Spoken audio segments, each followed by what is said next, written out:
అరే నీకు చెప్పినా కదా నా డ్రీమ్ బైక్ అని, అదేరా. అరే 2 నిమిషాలు నువ్వు వినే ఉండరా, నేను మళ్ళీ వస్తా. బ్రో ఈ బండి అంటే మా ఫ్రెండ్ చాలా ఇష్టం, ఒక్క రైడ్ ఇస్తావా? చాలా హ్యాపీగా ఫీల్ అవుతాడు. ఫ్రెండ్ అంటున్నావా బ్రో? ఒక్క నిమిషం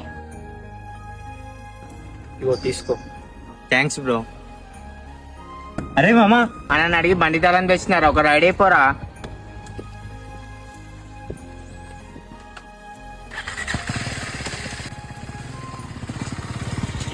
A few moments later. అరే ఏమైంది బ్రో, ఇంకా వస్తలేడు మీ వాడు, అటే పోయిండు. బ్రో ఆగు బ్రో, ఫోన్ చేస్తున్నా. The number you're calling is out of network coverage area. Please try later. అరే నువ్వేమైనా వేసుకో, నా బండి నాకు తెచ్చేయాలి అర్ధ గంటలా.